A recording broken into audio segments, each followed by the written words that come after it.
So. Hi, everyone. I'm Steph. Hi, I'm Bill, the mortgage coach. Are you at the mortgage coach? I'm at the mortgage coach. Oh, okay. You can reach us at xbsmortgages@gmail.com if you see anything where you'd like to reach out to us. Even if it's not to do some business, if you had a question, we're happy to add it to the series of videos to see if we can help a few more people out. I want to give a little thought right now. You can see I'm wearing my Blue Jays jersey. Right now, at the time of making this video is about when the Blue Jays are starting to play games, and we're really hoping for a good season because it's time. It's time. Yeah. Okay. So I don't think that's going to help them win anything, but being a fan feels good to me. Today's topic is, what is a credit score? And more specifically, what kind of credit score do I have to buy a house? Yes. So And- what is a credit score, Bill? And how can I get the credit score that I need if I don't already have the right credit score? So it could be a long talk. I mean, oof, could be bad. So anyways, there are a couple of different credit scoring companies, Equifax and TransUnion. Although they both tend to give the same information to a lender. Some lenders would use both of them to cross-reference to make sure that they are getting the correct information. And a good credit score. I see people where in our industry where I view them to have excellent credit with Right. scores over 800. Right. If anybody brings me something, a credit score over 800, I consider that to be outstanding credit. I think the top number is 900, which is harder to get. I don't even know if that's doable. Yeah, somebody might have it. Someone might have it. But anyways, I'm impressed with over an 8. If you bring me an 8, you can buy me. Credit in the 700s is really good credit. Right. You've probably been really responsible, but you probably have some substantial balances on things if you're in the 700s. So you're a good payer, but you're a real user of credit. And then we get in the 600s, which is, I think that we looked up what's the average credit score in Canada, and what was the answer? It was 640. 640 was the average.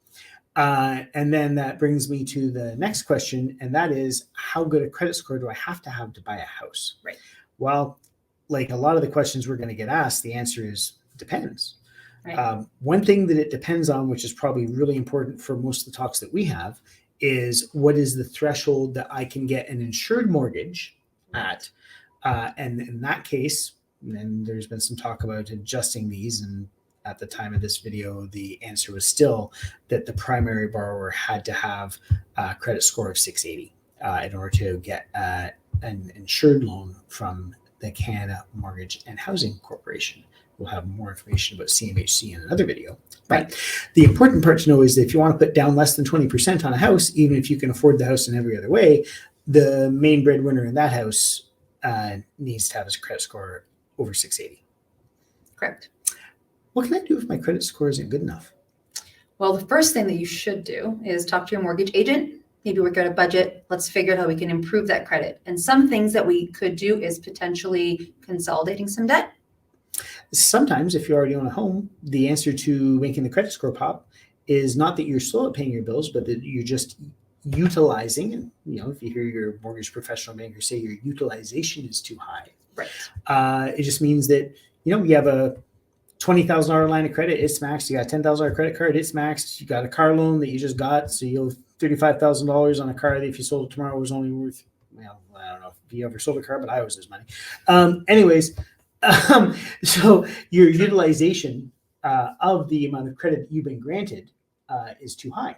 So Right. for those people, you can see an almost immediate improvement in credit score by consolidating if you're able to. If you already own your own home and you were able to do something to help you in that way, that could really make that credit score pop pretty quickly. And save a lot of interest. It could, and it might even be a strategy if you're planning to move up in, say, a year, and you want to have a really, really pretty looking credit file a year from now, and that gives us some time to clean things up. Maybe doing a little bit of work on the mortgage on your current home to get you that money to pay those things off might be something that would be useful to you. And could we help with that? I think we could. Heck yeah, we can. So one thing that I think is worth mentioning, that you've seen this in the other videos, we're trying to give you a glimpse of who we really are. So we're not going to pretend that we don't hope that maybe you'll use us at some point or send somebody that will. With that being said, and I don't know how to put this in any other way.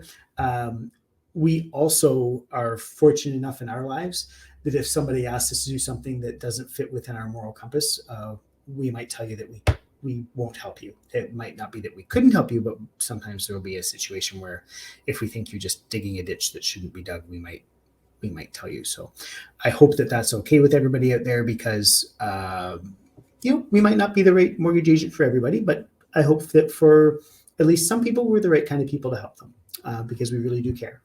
Absolutely. And, Now, I have a question. Yeah. Bill, where does a person find their credit score if they want to well, know what their credit score is? They apply for a mortgage and then they ask me how bad it is. That's one way. Or they ask me how good it is. Of course. For you aspiring mortgage professionals, you might have the odd customer that says, I don't worry about that. Now, there's two kinds of I don't worry about that. There's the kind of I don't worry about that, which is because the lady paid every bill early for her whole life. And just whenever she went to go and buy a car or a house or a condo or whatever, they just said yes. So she has the confidence to know that it's good. There's the don't worry about that, which means they really don't worry about that. Means that they don't bother worrying about it, which can present its own challenges because you should really pay for your stuff. So also an opportunity where we will be very honest with you. But that's okay, because Stephanie, can you buy a house with a 500 credit score? Not really. Well, she kind of glossed over it, but the answer is yes, but you need one pile of money down. A big pile of money down. Big pile of money down. Yeah. There are people out there who, because they might be entrepreneurial and have had some business attempts, that might still have the equity in their lives where they may be homeowners, where we might get into that kind of a talk with somebody too. But in general, what we're trying to say here when people are talking credit, and people nowadays have the ability to monitor their own credit, is the target that we'd like people to remember is to be above 680. That's a very important threshold number. Very important right now. And you can actually find your credit score if you go to Equifax.com or TransUnion.com. You'll be able to type in some information and get your credit score. There might be a small fee attached, but you can actually obtain where your credit is at fairly easily. Some banks even include as a service when you go and log on to your banking. Very true. Online banking. Yep. True. So, and I don't even know if they charge you for it. They might just access it. Nope. I'm Bill. I'm Steph. And if we said anything that you think might be useful for you, or if you need us, xbsmortgages@gmail.com. Have a great day, guys. Bye.